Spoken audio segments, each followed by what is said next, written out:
भज रामानुजं जय रामानुजं भज रामानुजं जय रामानुजं.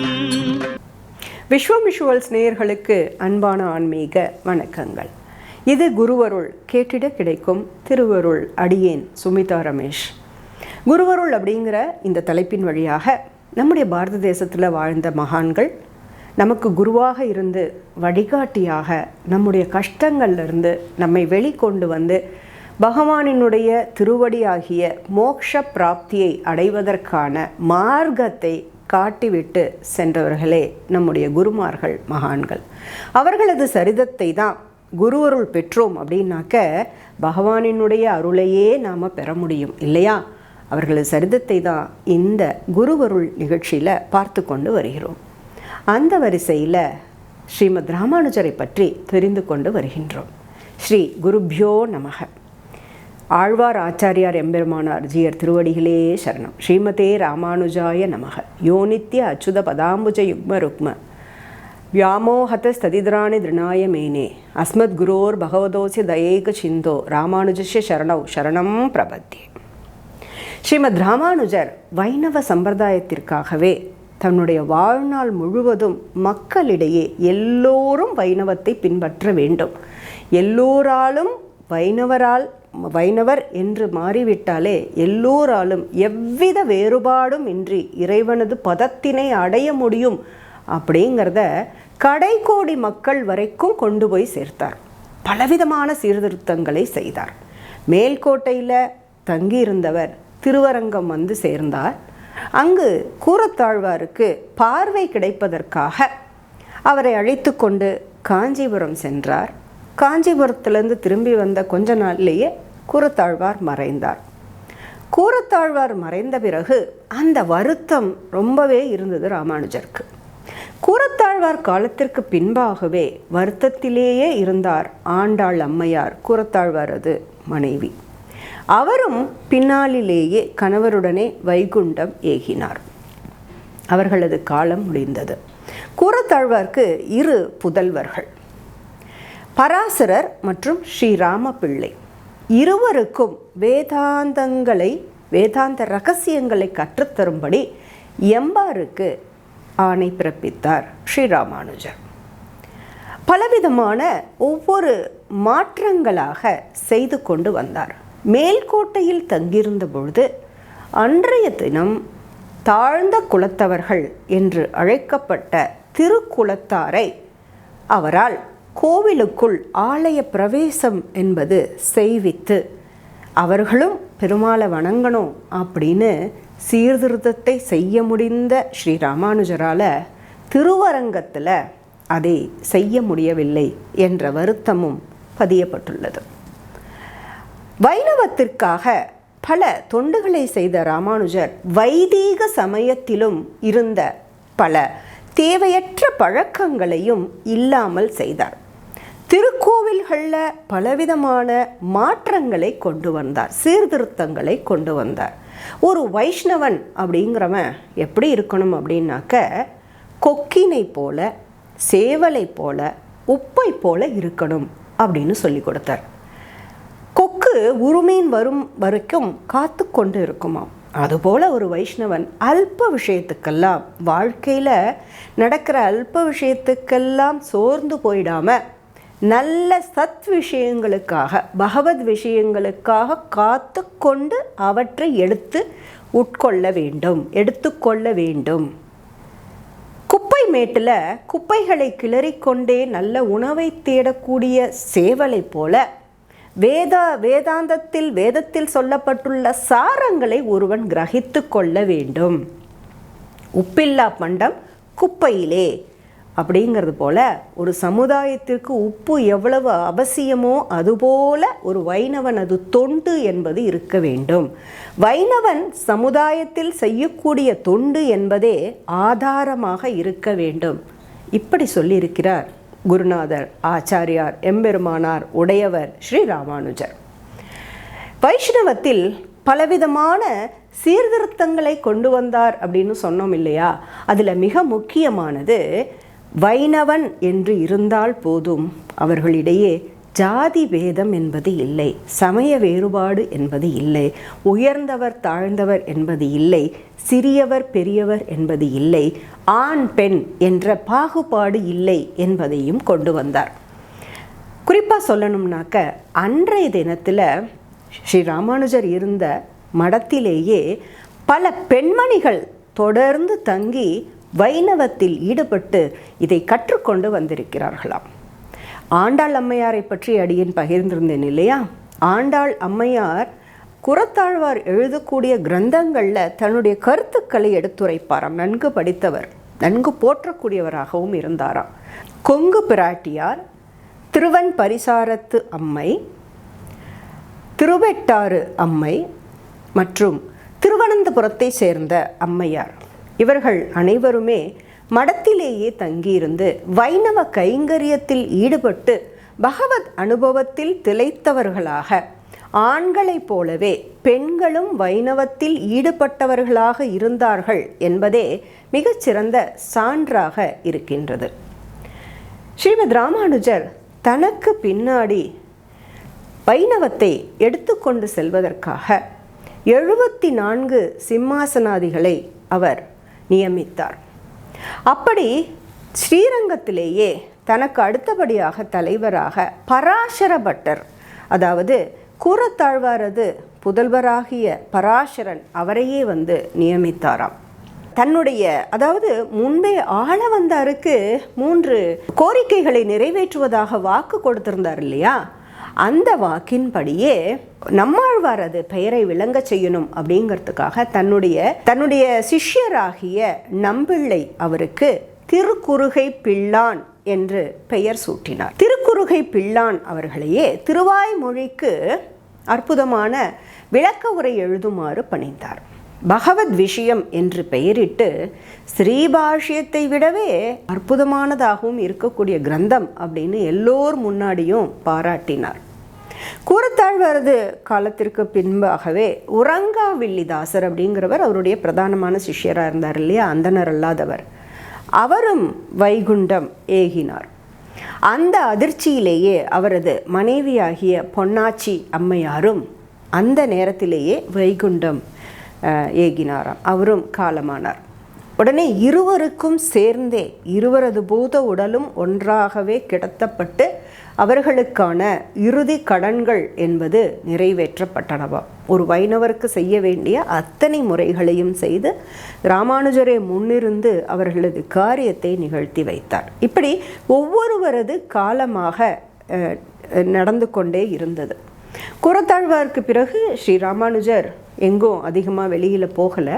20 வருடங்கள் தொடர்ந்து வைஷ்ணவ சம்பிரதாயத்திற்காகவே திருவரங்கத்திலேயே தங்கி இருந்து எங்கும் பரவ செய்யணும் அப்படிங்கிறதுக்கான முயற்சிகளை செய்தாராம். தம்முடைய சிஷ்யர்களாக இருக்கக்கூடிய பராசர பட்டர், நடாதூர் ஆழ்வான், கிடாம்பி ஆச்சான் மற்றும் முதலியாண்டான், இவர்கள் நாள் வரையுமே திருவாய்மொழிக்கும் 4000 திவ்ய பிரபந்தத்திற்கான பிரவச்சனங்களை, அதிகமாக உபதேசங்களை வெளியில் போய் மக்களுக்கு பரவ செய்யணும் அப்படிங்கிறதையும் முக்கியமான பணியாக கொடுத்திருந்தாராம். இவர்கள் நால்வரது முக்கியமான பணியை திராவிட வேதமாகிய 4000 திவ்ய பிரபந்தத்தை எங்கும் சென்று பரவ செய்ய வேண்டும் என்பதாகத்தான் இருந்தது.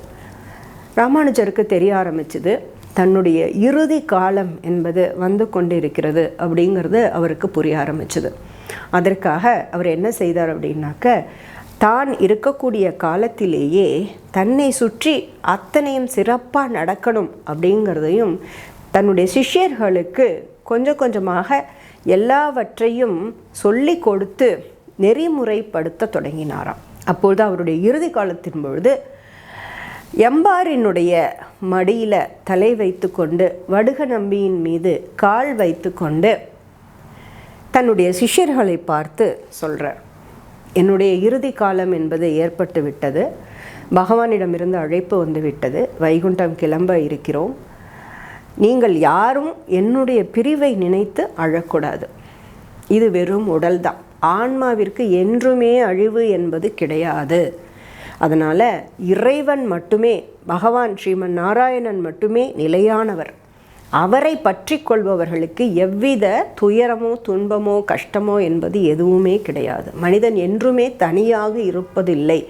தெய்வத்துடனே இருக்கின்றான். அதனால் தெய்வத்தினுடைய சிந்தனையிலேயே அனைவரும் இருக்க வேண்டும், என்னை நினைத்து யாரும் வருத்தப்படக்கூடாது அப்படிங்கிறது தன்னுடைய சிஷ்யர்களை பார்த்து சொல்கிறாராம். அப்பொழுது அவர் 84 வார்த்தைகளை சொன்னதாக சொல்லப்பட்டிருக்கிறது.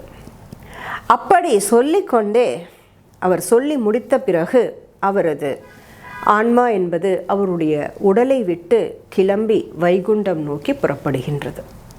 சிஷ்யர்கள் அத்தனை பேருமே குரு சொல்லிட்டார், அதனால் நம்ம யாருமே அழக்கூடாது அப்படின்னு கட்டுப்படுத்தி கொண்டாலும் அவர்களால் முடியவில்லையாம். துக்கம் தாங்க முடியாமல் சிஷ்யர்கள் அழுது புரள்கிறார்கள், வருத்தப்படுகிறார்கள். இது எம்பெருமானாரது திருமேனி என்பது ஸ்ரீரங்கத்தில் கோவிலுக்குள்ளேயே அவரது திருமேனி என்பது பள்ளிப்படுத்தப்படுகிறது. அதற்கு பிறகு அவருடைய திருமேனி ஸ்வரூபத்தை இன்றும் நாம் போய் தரிசிக்கலாம். திருவரங்கம் ஸ்ரீரங்கம் ரங்கநாதர் ஆலயத்திற்குள்ளேயே இருக்கக்கூடிய சன்னதி ஸ்ரீ ராமானுஜருடைய சன்னதி. அது மட்டுமல்ல, திருப்பதி, காஞ்சிபுரம், ஸ்ரீபெரும்புதூர் இங்கெல்லாமும் நம்ம ராமானுஜரது திருமேனிகளை தரிசனம் பண்ணலாம். தன்னுடைய சிஷ்யர்களுக்கு மிக முக்கியமான கருத்தாக அவர் சொன்னது என்ன அப்படின்னாக்க, ஸ்ரீமன் நாராயணரே பரதெய்வம். நாராயணரை எவர் ஒருவர் அர்ச்சாவதார திருமேனியாக பார்க்கும் பொழுது எவர் ஒருவர் அவரை பரதெய்வம் என்று எண்ணுகிறாரோ அவனே உண்மையான வைஷ்ணவனாக இருக்க முடியும். ஸ்ரீமத் ராமானுஜர் வைகுண்டத்திற்கு கிளம்புவதற்கு முன்பாக 82 வார்த்தைகளை தன்னுடைய சிஷ்யர்களோட பகிர்ந்து கொண்டார். அதில் முக்கியமானது அப்படிங்கிறது ஸ்ரீ வைஷ்ணவனை வணங்குதல் என்பது வேண்டும். அவர்களுடைய உபதேசங்களில் நம்பிக்கை வைக்கணும். புலனுணர்வுக்கு எப்பொழுதுமே புலன்களுக்கு அடிமையாகுதல் என்பது கூடாது. லௌகீக அறிவிற்கு எப்பொழுதுமே எல்லை உண்டு. ஆனால் ஆச்சாரியர்களுடைய போதனை படித்தான் நடக்க வேண்டும். குருவினுடைய கடாட்சம் ஒருவனுக்கு கிடைத்தால் புலன் உணர்வுகள் அவனை தொந்தரவு செய்யாது. குருவினுடைய தயை கொண்டு உயர்ந்த ஒருவன் ஆசைக்கு எப்பொழுதுமே அடிபணிய மாட்டான். பக்தர்களது திருநாமங்களையும் இறைவனது திருநாமங்களையும் ஒருவன் தொடர்ந்து சொல்லி வர வேண்டும். வைஷ்ணவனுக்கு, உண்மையான வைஷ்ணவனுக்கு சுயநலம் என்பது கூடாது, சுயநலம் என்பது இருத்தல் கூடாது. அதே மாதிரி அனுதாபம் கொள்ளுதல் கூடாது, அனுதாபத்திற்குரியவர்களாக தன்னை காட்டிக் கொள்ளுதல் கூடாது. தான் உயர்ந்தவன் என்ற எண்ணம் மற்றவரின் மீது அனுதாபப்படும் பொழுது வந்துவிடும். அதனால் அனுதாபம் கூடாது. இறைவனையும் ஆழ்வார் பாசுரங்களையும் ஆச்சாரியரது உபதேசங்களையும் சேவிக்க தினந்தோறும் 1 மணி நேரமாவது ஒதுக்குதல் என்பது வேண்டும். இறைவனிடத்தில் சரணாகதி அடைந்தவர்களை நாடி செல்லணும். தெய்வ நம்பிக்கை இல்லாதவர்களோடு சேரக்கூடாது. புலனுக்கு உணர்வு என்பது உண்டு, அதுவே சொர்க்கம் என்று நினைத்து கொள்பவர்களுடன் நாம் நட்பு பாராட்டுதல் என்பது கூடாது. அர்ச்சாவதாரத்தை அலட்சியமாக நினைப்பவன் நரகத்துக்கே போவான். குருவை சாதாரண மனிதனாக நினைப்பவனுக்கு உயர்வு என்பது கிடையாது. தெய்வ மந்திரங்களை வேறு ஓசைகளாக எண்ணாமல் அதாவது தெய்வத்தினுடைய மந்திரங்களை எவன் ஒருவன் ஓதுகின்றானோ அவனே தெய்வத்தினுடைய கடைக்கண் பார்வைக்கு, கடாட்சத்திற்கு அவன் உரியவனாகி போகின்றான். கடவுளிடம் சரணடைந்து விட்டான் அப்படின்னாக்க ஒருவன் தன்னுடைய எதிர்காலத்தை பற்றிய கவலையே வேண்டாம். கடமையே கடவுள் பணியாக கொண்டு செயலாற்ற வேண்டும். ஸ்ரீபாஷ்யத்தை படிக்க வேண்டும். படிக்கிறதோடு மட்டுமல்லாமல் மற்றவர்களுக்கும் சொல்லி கொடுத்தல் என்பது வேண்டும். ஆழ்வாருடைய பாசுரங்களையும் குறிப்பாக திருவாய் மொழிகளை படிக்க வேண்டும். இதை செய்ய முடியாவிட்டாலும் இறைவனுக்கும் அவனுடைய தொண்டர்களுக்கும் சேவை செய்தல் வேண்டும். சேவை செய்யவும் முடியல அப்படின்னாக்க எவரெல்லாம் சேவை செய்து தொண்டு செய்து கொண்டிருக்கின்றார்களோ அவர்களுக்கு சென்று தொண்டு செய்தல் என்பது வேண்டும். யாதவகிரிக்கு சென்று ஒரு குடிலாவது அமைத்து கொண்டு வாழ வேண்டும். அதுவும் முடியல அப்படின்னாக்க நாம் இருக்கக்கூடிய இடத்திலேயே துவய மந்திரத்தை தியானித்து கொண்டு இருக்க வேண்டும். ஒரு வைஷ்ணவனை நாடி அவனுடைய உபதேசத்தின்படி வாழ வேண்டும். வைஷ்ணவர்கள்தான் நம்முடைய நம்பிக்கைக்குரியவர்களாகவும் நண்பர்களாகவும் தெய்வ நம்பிக்கை உள்ளவர்களாகவும் இருக்க வேண்டும் அப்படிங்கிறதும் அவர் சொல்லி கொடுத்திருக்கார். பிறரிடம் தவறு கண்டுபிடித்தல் என்பது கூடாது.